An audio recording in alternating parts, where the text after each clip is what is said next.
Bonjour, je m'appelle Émilie et je vais vous raconter mon histoire. Je suis la seule fille de ma mère et mon père nous a abandonnés alors que je n'avais que 4 ans. Ce fut la dégringolade à ce moment. Ma mère sombra dans l'alcoolisme. Elle buvait du matin au soir si bien qu'elle ne pouvait pas garder un emploi. Nous vivions d'aide sociale.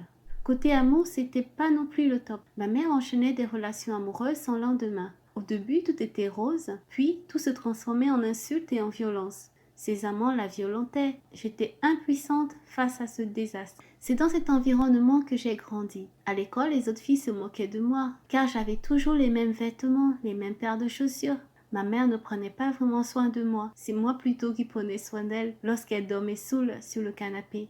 À l'âge de 17 ans, j'en ai eu assez. J'ai arrêté les études et j'ai pris un petit boulot. J'ai alors commencé à être indépendante financièrement. Je gagnais pas beaucoup, mais cela m'a permis de quitter la maison et de louer un petit studio. Je laissais alors ma mère en espérant que l'avenir m'offrait un avenir meilleur. Je voulais surtout pas ressembler à ma mère.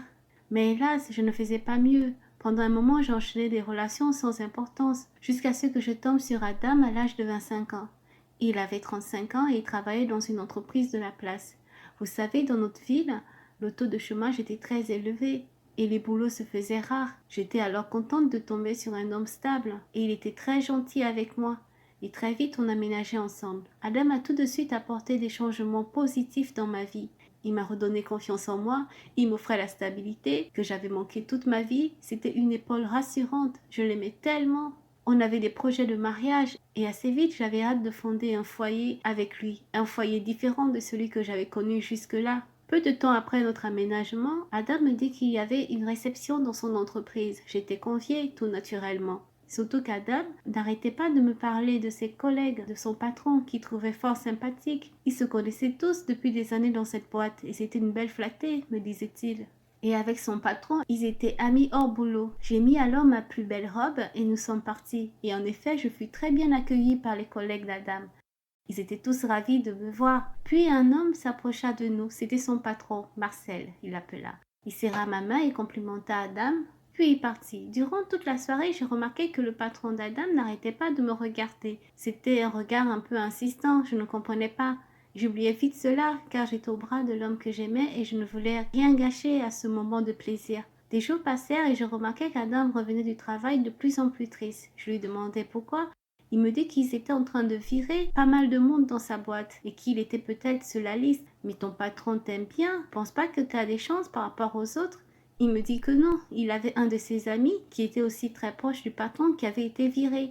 La situation était très inquiétante. Nous étions tous les deux très préoccupés car on avait la rente à payer, la rente de l'appartement, le crédit de la voiture, les assurances, enfin bref. Un jour, Adam vint du travail avec le sourire et nous dit que son patron nous invitait chez lui. C'est bon signe, lui ai-je dit. Il t'a la botte. C'est avec grand sourire alors que nous nous préparions ce soir-là pour partir au logement de monsieur Marcel. Marcel était seul sans sa femme lorsque nous sommes arrivés. Il nous expliqua qu'elle a eu une urgence familiale. Rien de grave, j'espère, fit Adam. La soirée s'annonça excellente. On buvait du vin, on rigolait. Puis Marcel demanda à Adam de jeter un coup d'œil sur un dossier à l'étage. Je ne comprenais pas grand-chose, alors blablabla du travail. En gros, Adam devait s'absenter quelques minutes. Adam partit.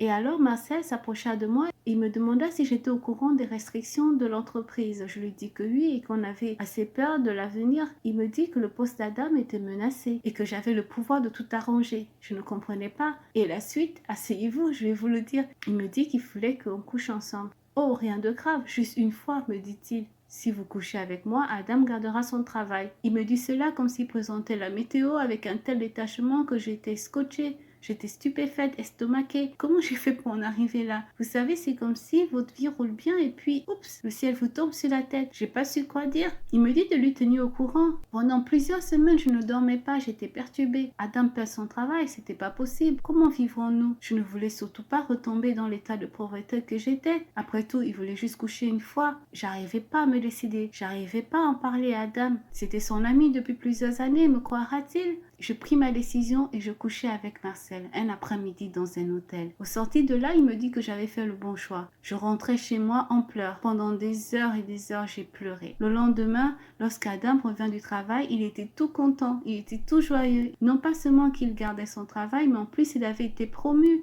Il était aux anges. J'étais en pleurs devant un tel bonheur. Mais à quel prix? Maintenant, je vis dans la peur. J'ai peur qu'Adam se rende compte de tout, toute la vérité. Parfois, j'en deviens parano. Je me dis, est-ce qu'il n'était pas au courant? Après tout, ce sont des amis. Mais toutes ces pensées se balayent devant tout l'amour dont manifeste Adam à mon égard. Je suis très attristée, très angoissée. J'ai commencé à maigrir. Adam ne sait pas pourquoi je maigris. Je suis vraiment pas bien. J'ai peur de tout perdre. Je regrette d'avoir fait cela. Mais qu'aurais-je pu faire? J'ai voulu construire un foyer stable, contraire à celui que m'avait offert ma mère, et j'ai payé le prix. Merci d'avoir écouté mon histoire. Merci de vous abonner pour plus d'histoires. Merci. Au revoir.